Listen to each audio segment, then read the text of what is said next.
24장.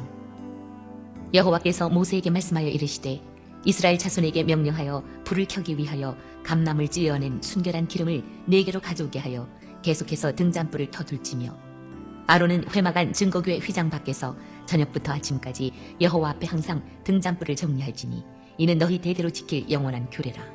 그는 여호와 앞에서 순결한 등잔대 위에 등잔들을 항상 정리할지니라.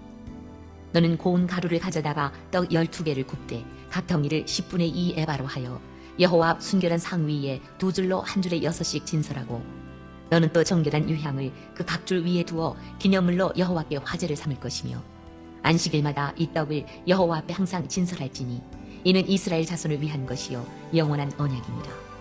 이 떡은 아론과 그의 자손에게 돌리고 그들은 그것을 거룩한 곳에서 먹을지니 이는 여호와의 화제 중 그에게 돌리는 것으로서 지극히 거룩함이니라. 이는 영원한 규례니라. 이스라엘 자손 중에 그의 어머니가 이스라엘 여인이요 그의 아버지는 애굽 사람인 어떤 사람이 나가서 한 이스라엘 사람과 진영 중에서 싸우다가 그 이스라엘 여인의 아들이 여호와의 이름을 모독하며 저주하므로 무리가 끌고 모세에게로 가니라. 그의 어머니의 이름은 슬로미시요 단지파 디브리의 딸이었더라. 그들이 그를 가두고 여호와의 명령을 기다리더니 여호와께서 모세에게 말씀하여 이르시되 그 저주한 사람을 진영 밖으로 끌어내어 그것을 들은 모든 사람이 그들의 손을 그의 머리에 얹게 하고 온 회중이 돌로 그를 칠지니라. 너는 이스라엘 자손에게 말하여 이르라. 누구든지 그의 하나님을 저주하면 죄를 담당할 것이요 여호와의 이름을 모독하면 그를 반드시 죽일지니 온 회중이 돌로 그를 칠 것이니라. 거류민이든지 본토인이든지 여호와의 이름을 모독하면 그를 죽일지니라. 사람을 쳐 죽인 자는 반드시 죽일 것이요 짐승을 쳐 죽인 자는 짐승으로 짐승을 갚을 것이며 사람이 만일 그의 이웃에게 상해를 입혔으면 그가 행한 대로 그에게 행할 것이니 상처에는 상처로 눈에는 눈으로 이에는 이로 갚을지라. 남에게 상해를 입힌 그대로 그에게 그렇게 할 것이며 짐승을 죽인 자는 그것을 물어줄 것이요 사람을 죽인 자는 죽일지니 거류민에게든지 본토인에게든지 그 법을 동일하게 할 것은 나는 너희의 하나님 여호와임이니라. 모세가 이스라엘 자손에게 말하니 그들이 그 저주한 자를 진영 밖으로 끌어내어 돌로 쳤더라.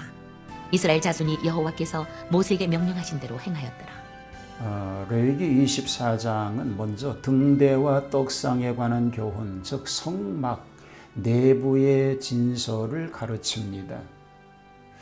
거룩한 이름을 모독하는 자에 대한 심판과 상해에 관한 보상법을 교훈하고 있습니다. 등잔불을 항상 켜라고 말씀하지요. 아론의 아들들은 등잔불이 계속하여 빛을 발하도록 수종드는 일을 합니다.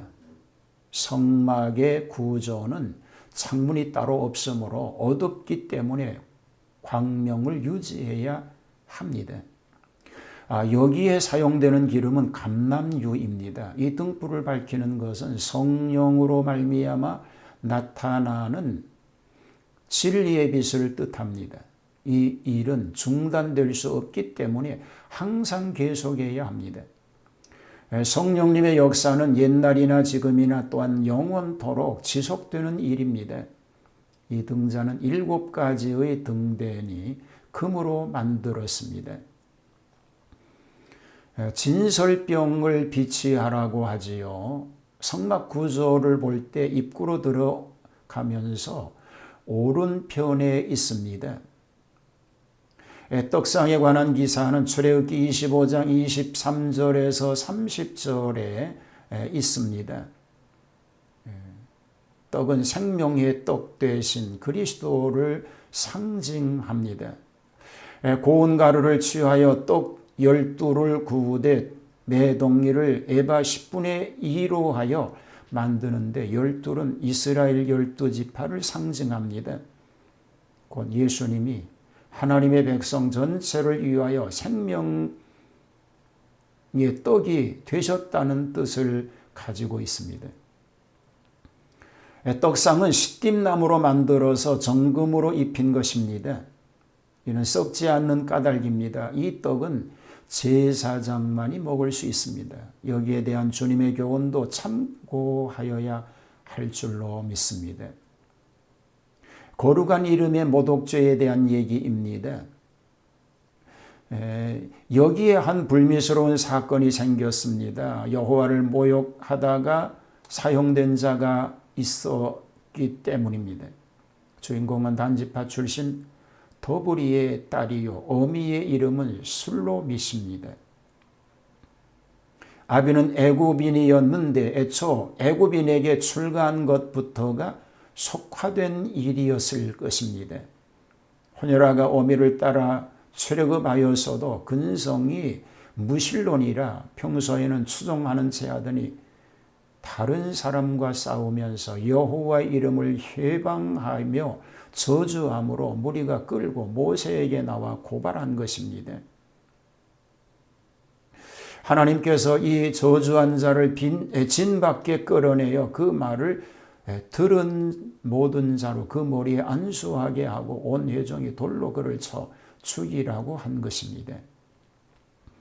하나님의 거룩한 이름을 모독한 죄가 얼마나 중죄인가 하는 것은 범법자가 돌에 맞아 죽는 사형 해당자임을 보아 알 수 있습니다.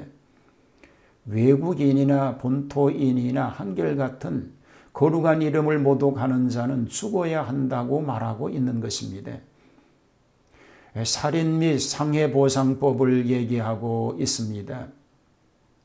살인한 자는 반드시 죽일 것이요 짐승을 쳐 죽였으면 짐승으로 갚아야 합니다. 또 그 이웃을 상하였으면 그 행한 대로 그에게 행할 것이라고 말하지요. 상처는 상처대로 하되 눈은 눈으로 그리고 이는 이로 갚으라고 말합니다. 이 법제도는 외국인이나 본토인이나 동일하게 할 것이라고 말씀합니다.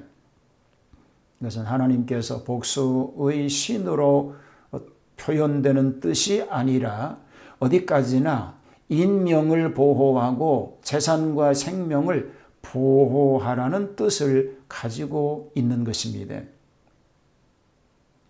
죄값은 사망입니다. 죄 중에 제일 큰 죄가 하나님을 모독하고 그 이름을 해방하는 일입니다. 그러니 죽을 수밖에 없는 것입니다. 너는 너의 하나님 여호와의 이름을 망령되이 이끌지 말라. 나 여호와는 나의 이름을 망령되이 이끌는 자를 죄 없다 하지 아니하리라고 하셨습니다. 하나님의 구속 사역이 오늘 또 쉬지 않고 계속되듯이 성도들 역시 세상을 죄와 사망으로부터 구원하는 구원의 소식, 곧 복음의 진리를 밝히는 등대구시를 하여야 할 줄 믿습니다. 그러기 위해서 말씀의 심지에 성령의 기름을 묻혀 끊이지 않고 빛되기를 힘쓰며 그 빛이 희미해지지 않도록 관리하고 힘써야 할 줄 믿습니다. 이런 삶이 다 되시기를 주님의 이름으로 축복합니다.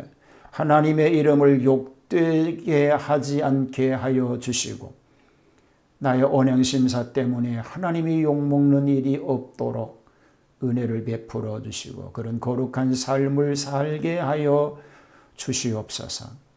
예수님 이름으로 기도하옵나이다. 아멘.